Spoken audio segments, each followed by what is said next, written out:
Bravo, 2 rounds, 3 guns in effect. Target number, Sierra, Tango, 205, over. Shot over. 2 rounds.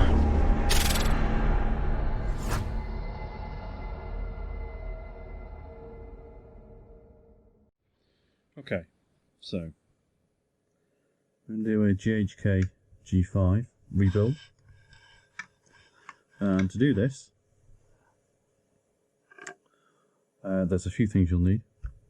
You'll need some decent tweezers. I would highly recommend you have a clip and a clamp of some description. Torch is always good, and any other tools that you think you might need at the time.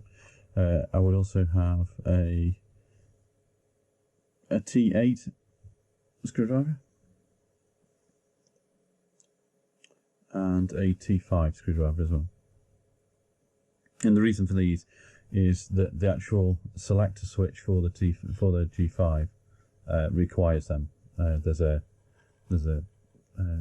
T5 pin that goes into there, and underneath the unit under here there's a T8 which houses a spring and a ball bearing, which are there and there. So I'll just put them to one side.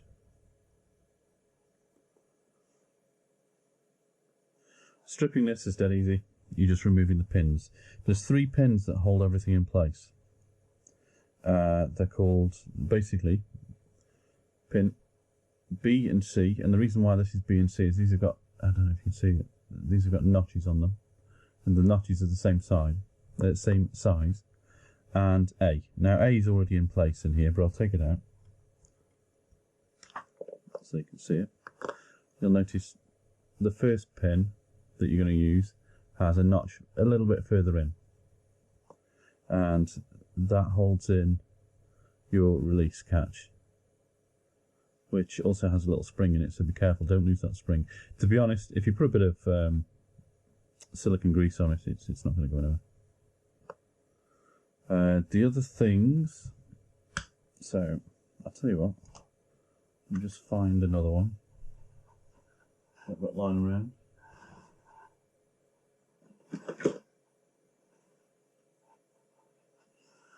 So this is a blank one. This is a spare, and as you can see, it's got the selector switch here. It's got the magazine release here, and you'll see inside. On the other side, you've got where you've got the actual magazine release button is, and where the pins go. So it's just a blank piece of plastic, basically. What I was talking about before is you have a pin that goes into here, as in this is the T8 that holds in the spring and the ball bearing in there, and that holds in the selector. And on the other side, you've got another one here that holds in the actual clip, which keeps it in place on the gun. So you just undo that one, take the pin out, and then the clip comes away. And the same with this side. You undo this one, and then you'll find that it's loose on this side, but there's also a screw that goes in there, which keeps it all in place as well. So really easy to pull apart. It's literally a case of pushing the pins out, making sure that you remove the springs which are under tension, and then it all just basically explodes in your face. Not really. To take the handle off, you have there's a hex nut here, and the screw goes through there, and it just holds in place basically. You probably see the screw in there, and this just basically sits in there like so, and then you screw that in from the bottom, and it's really straightforward. I suggest you keep them parts together like everything else. So that's the blank. So when you've taken all this apart, you're left with various components. You've obviously got the release mechanism, you've got your 3 pins, you've got various springs, you've got your sears, which I'll just get for you now, which sit in place like so. and you've got your catch release there, another spring. You've got your hammer. You have your it's basically what tells the mag that it's empty, I think. And you've got your trigger. And your trigger's got this spring on it and this spring on it as well. Very important. And last of all, you've got another spring here. Realistically, that's it. I mean, it looks complicated, and it is a little complicated. I would suggest, if you've got any, you can get them off Amazon, but these dental picks and things are very handy for moving springs around. You could also use some artery forceps, which you can get from any decent fishing shop. Very handy for holding things in place. So the first piece is going to be your release here, and this basically slots into this corner, and it uses the pin. It's pin A basically, and it's the one with the catch that's the furthest down, and that goes away from the catch. So it goes through and to the other side. So you push this down here, put this in place, and you'll just push it through. And it was that easy. I can do it without, you know, I can't really see down into there, but as you can see, that's under tension now, and that'll move like so. We've already put in pin 1. I've got another light so you can see a little clearer now, I should say. And what we're going to do is try and get this, get the trigger mechanism in. So I'm just going to try and get this in a position where it will stay. Okay, so we've got the trigger, and we've got 2 springs, one that goes in, where's it going? In this side here, like so. One that goes in here, sorry, one that goes in that side, the other one that goes in that side. Turn it round so you can see. Then you have to attach this under there, bit fiddly, and then put the whole thing in.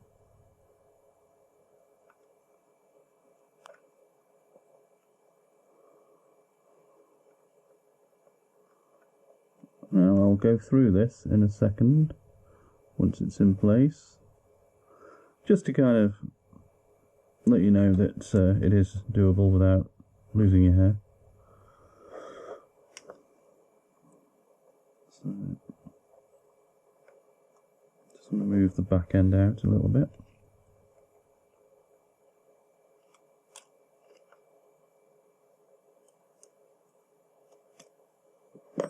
Now we need to put this clip here, straighten it up a little bit.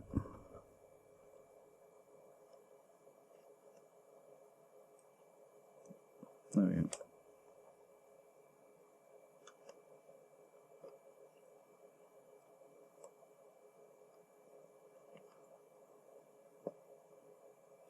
It's just a bit fiddly, and other people will find better ways of doing this, or easier ways of doing this, but for me, I'll have to take this out of here just to make sure I've got the trigger. I'm hoping you can see this. Let me just see if I can get the torch in a better position.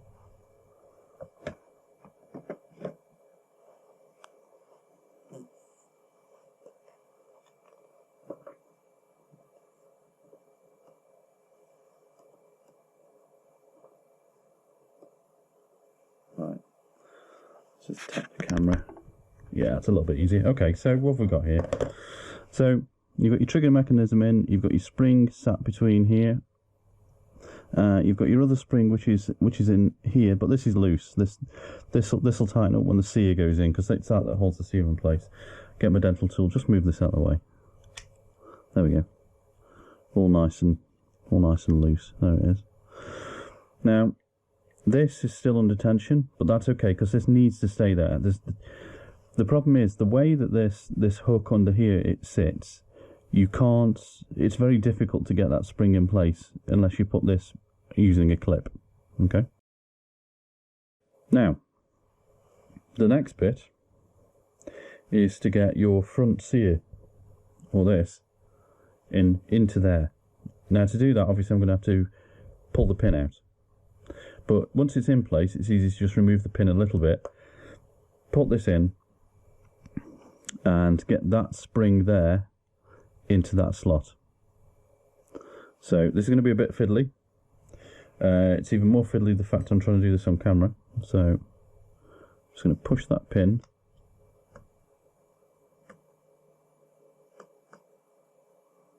Don't want it all the way through, just to there will do fine. And then I'm going to place the sear down into the groove. But what I've got to do now is I've got to get this into that slot.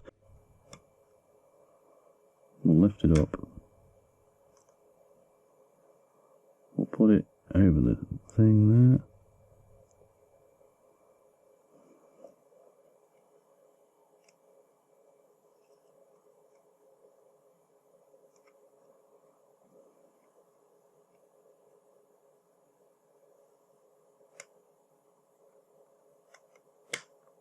Right, so the front sear's in place, as you can see. Springs down that side, that's okay. We can move that around whenever we want. I'll just pull this back, make sure. And just move that so it's back there.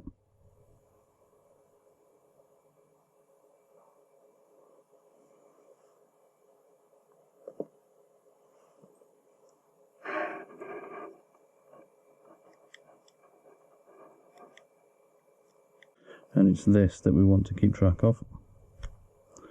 This pin here. Remember, it's the one that's holding the sear in place. So we could really do with that being out of the way for now.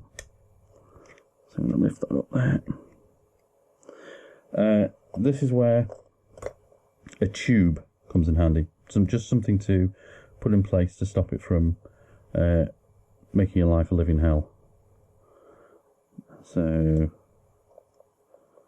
I do have a tube somewhere. What I'm going to do is put it under quite a bit of tension. I'll bring it up here and put my forceps in place around the end of it there. Like so. So that's there. It's under a lot of tension, so be careful. So what I'm going to do now is get this piece. I don't know if you can see that actually. So there's the pin. I'm going to put this. I'll show you in a sec because I'm doing this one-handed. So I've got this like this, and I'm going to drop this in. Like so. Now, you can release the pin at that point because it doesn't matter, it won't go anywhere. But now we've got to put this pin in place, so I'm going to put that in, like so. Like that. You can release this now because it won't go anywhere. It's as you can see, it only goes in that slot. But now we just have to straighten this up and make sure it all goes through correctly, like that. Just make sure you see that the pin there. What you have to do is you get your. I mean, you can just pull it up again from here, just a little bit. That's it. Yeah, like so. And I'll just line this up a little bit. There we go. So the pin's in place now. So you can remove your clip from the back, and so you've got everything's in now, except for the rear sear. Now, when you put the rear sear in, what you want to make sure you do, I'll show you, is, and this is just like doing the sear change. It's just like when you push the pin out to here, past there, but keep something in the way so it's got tension on there. Because fitting that rear sear should be fairly straightforward. Okay, so I put the rear sear in as well. That was just removing this pin slightly and pushing it in. That's really straightforward. Everything clips back. all sits in place where it should do when you release the trigger. So fire the trigger. Obviously there's nothing going to happen at this moment in time because there's nothing to strike this, which would then allow this pin to strike this, which this strikes the gas canister, the gas magazine. So anyway, so we've got all that in place. The next thing to do is to put the just tighten this up, the fire selector. So this just pushes in like so from one side, and you can then just push the other bit in from the other side as well. What I would recommend you do first is, save this rocking around all the time, is to insert the screws and everything underneath here. So that's literally a ball bearing, so pop that in.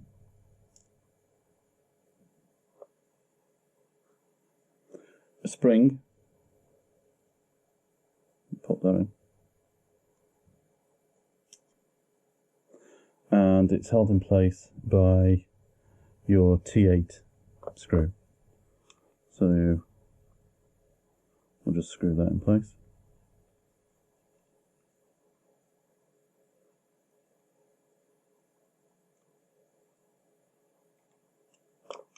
You'll know it's in place because these will just stop where they should be. So then for the other side, again, you just slot that in. Obviously make sure it's facing the same way. And with it facing, so it's on safe there. So if you turn it, he says. So what you're doing is making sure it's set to safe, and then it should screw in. It won't go in the other way.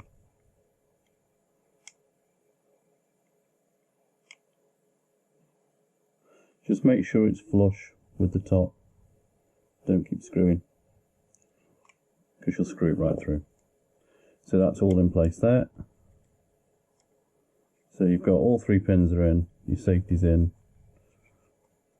It's all good to go. So then what I'm going to do is put the catch back in, and that really is just a case of just slotting this thing in place. So it just goes in there. Remember, there's a magnet underneath that will keep that nice and happy. And that's pretty much it. And obviously need to put the back end on, but I'll do that once I've fitted this to the upper. So I'm going to do that now. So the first thing to do is obviously put this pin in. And it goes this way round, because that's a full screw and that's a full hole. Whereas if you turn it over, you'll see that that's got a slight cutout on it. So we'll line all this up and push this in.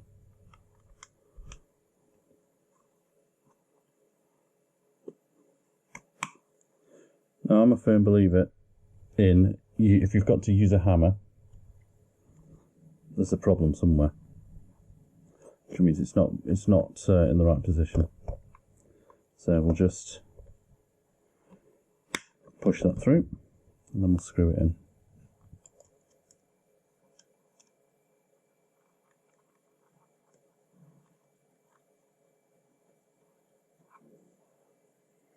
Get a flathead screwdriver.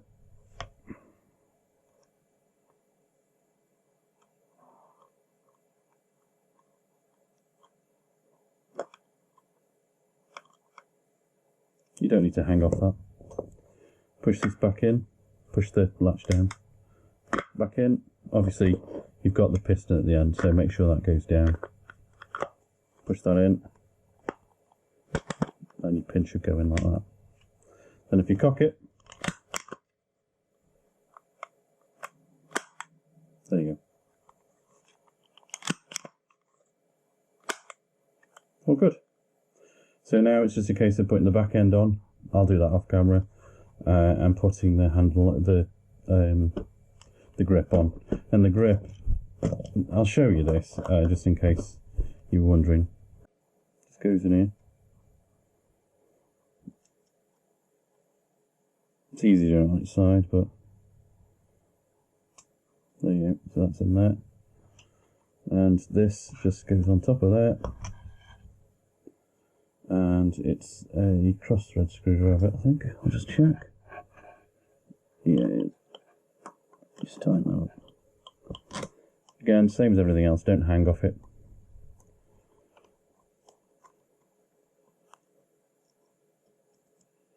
There you go.